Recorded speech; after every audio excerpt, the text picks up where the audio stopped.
Hi, everybody. So, we probably just listened to that story about our inspiration artist, Mary Blair. Isn't she a cool artist? And so, we're going to go ahead and get some tips on drawing our own Mary Blair inspired castles. This is my example right here, and you can see I made mine kind of a nighttime scene. I'm going to move this aside and show you how to get started. Before I even get started, I'm going to remind you that you do not have to make yours just like mine. You don't even have to really draw along with me if you don't want to. You can, if you'd like to do that, that's totally fine. But if you want to think about how you were inspired by that story or by some of those pictures, you can go ahead and get started on your own.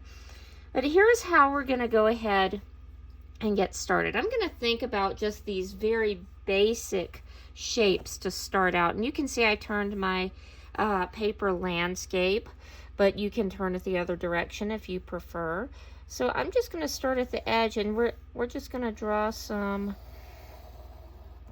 rectangles of different sizes and heights.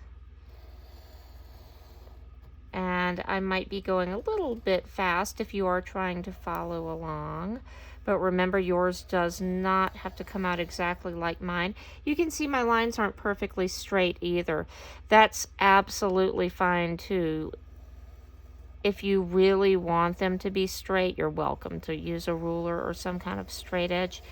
But I'm not too worried about that. Let's see. And I'm using a Sharpie, you're going to notice, but you can definitely start with a pencil. I'm just doing this so you can see my lines really well. So it's super easy, just a bunch of rectangles side by side. So we're going to think about, let's look at a couple of these images. I printed these from our slideshow if you happen to see that with me. And so you can see all these shapes are pretty simple that Mary Blair uses. You can see squares, circles, triangles, a lot of geometric type shapes. You can also notice some organic shapes. Those would be our shapes that don't necessarily have a name. You might recognize what they represent, but you can see things like these sort of flower shapes. On this one, you can see kind of a teardrop type shape. A lot of curves and different kinds of things on here too. So you do not have to stick with just the simple shapes if you don't want to. But I'm going to go ahead and show you how I got started on mine. Is I just thought about some of those tops that I noticed first. And I'm going to put a top on each one of my buildings or my parts of my castle.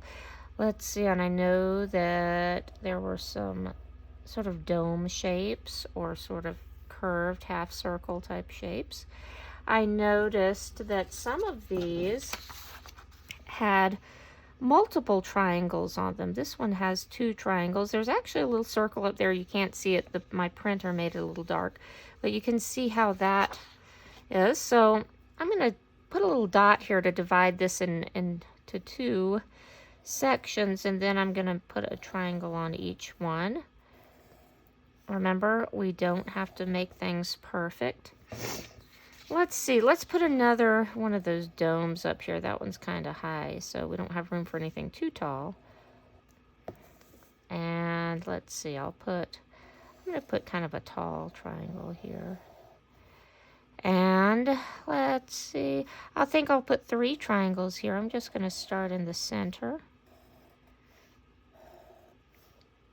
And again, I'm speeding along kind of fast. You do not have to work as quickly. You can take your time if you want. So now I have a top on all of my shapes. Let's look at a couple. Let's look at this one again. And on top of those tops of shapes, there's some other things you could add. There's a stack of triangles. There are a lot of little circles on top. You can see on the one that I put some little circles on a bunch of mine, and this is kind of one of those little teardrop shapes. So is that. So let's just go ahead and think about some ideas for that. I'm going to put circles on these. Maybe I'll try that teardrop shape here. So I'm just going to think about like a big raindrop. And let's see, up here, I think I'll just put a circle right here. Let's do that little stack of triangles.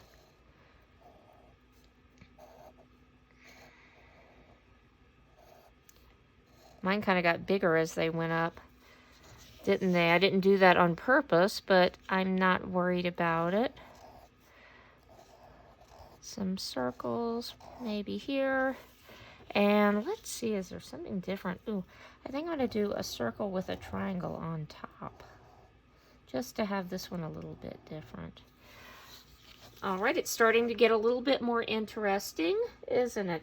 And so there are so many details, it's easy to get overwhelmed if we were to try to think about how many shapes we need to include.